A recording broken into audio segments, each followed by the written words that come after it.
नमस्ते। चलिए आज समझते हैं एक बहुत ही जरूरी दवा इप्राट्रोपियम ब्रोमाइड के बारे में। ये नाम सुनने में थोड़ा मुश्किल लग सकता है, पर हम इसे एकदम आसान भाषा में समझेंगे। देखिए, अगर किसी को सांस लेने में तकलीफ होती है तो ये जानकारी उनके और उनके परिवार दोनों के लिए बहुत काम की हो सकती है। तो आइए शुरू करते हैं। तो आज हम क्या क्या जानने वाले हैं। सबसे पहले कि ये इप्राट्रोपियम ब्रोमाइड आखिर है क्या। फिर देखेंगे कि इसकी सही डोज क्या है और इसे लेते कैसे हैं। इसके बाद हम बात करेंगे कि किन लोगों को इसे लेने से बचना चाहिए। हाँ, और इसके कुछ साइड इफ़ेक्ट्स भी हो सकते हैं, उन पर भी नज़र डालेंगे। और आखिर में सबसे ज़रूरी बात, देखभाल से जुड़े कुछ अहम पहलू। तो चलिए सबसे पहले सवाल से शुरू करते हैं। आखिर ये इप्राट्रोपियम ब्रोमाइड है क्या?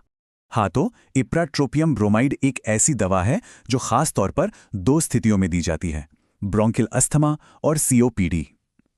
अब आसान भाषा में समझे तो जब किसी को अस्थमा का अटैक आता है या सीओपीडी की वजह से सांस फूलने लगती है, तो ये दवा फेफड़ों के एयरवेज को, मतलब सांस की नलियों को चौड़ा कर देती है। इससे मांसपेशियों को आराम मिलता है और सांस लेना काफी आसान हो जाता है। ठीक है, तो अब हमें ये तो पता चल गया कि ये दवा काम क्या करती है, पर उससे भी ज्यादा जरूरी है ये जानना कि इसे लेना कैसे है। मतलब इसकी सही डोज और तरीका क्या है। इसका जो स्टैंडर्ड डोज है वो काफी सीधा सा है। हर 4 घंटे में 2 इनहेलेशंस, या कह सकते हैं 2 पफ्स।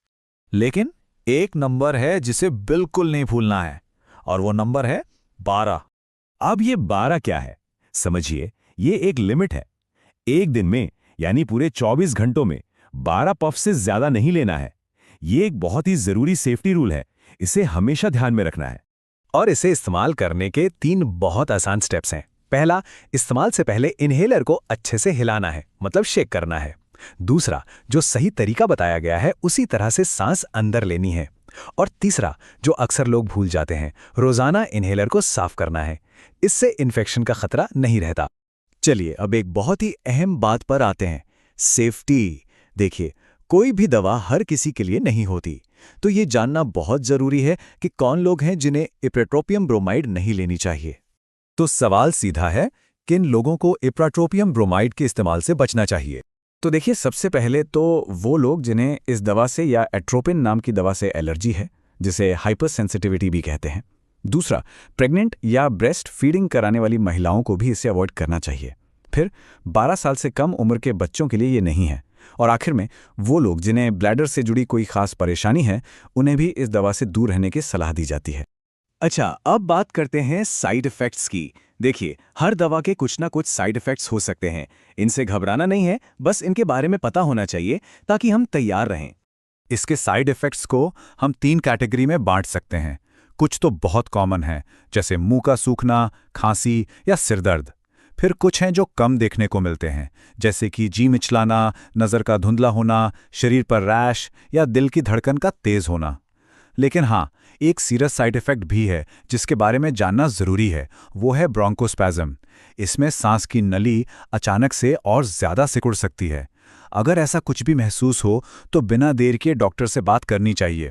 सिर्फ दवा ले लेना ही काफ़ी नहीं होता, उसकी सही देखभाल करना भी उतना ही ज़रूरी है।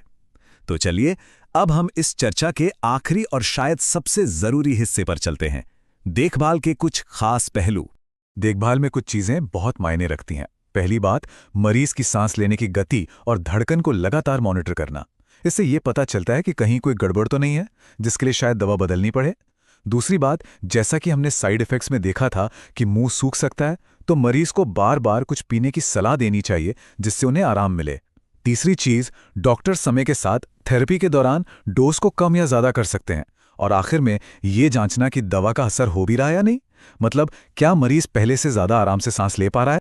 और इन सब चीज़ों का, इस पूरे प्रोटोकॉल का जो असली मकसद है वो बहुत ही सिंपल है, ये पक्का करना कि मरीज आराम से सांस ले सके। अगर ये लक्ष्य पूरा हो रहा है तो इसका मतलब है कि सब कुछ ठीक चल रहा है। तो आखिर में एक सवाल के साथ इस चर्चा को खत्म करते हैं। सोचिए, जब किसी क्लिनिकल प्रोटोकॉल में हर बात इतनी साफ साफ बताई जाती है, तो ये चीज़ एक मरीज की सुरक्षा और उसके आत्मविश्वास के लिए कितनी ज़रूरी हो जाती है ना? इस पर सोचिएगा ज़रूर। मित्रों, यह वीडियो देखने के बाद आपको दवा के बारे में तो पता चल चुका होगा, परंतु किसी भी दवा का उपयोग डॉक्टर की सलाह के अनुसार ही करें। वीडियो पसंद आए हो तो लाइक और चैनल को सब्सक्राइब करना न भूलें। धन्यवाद।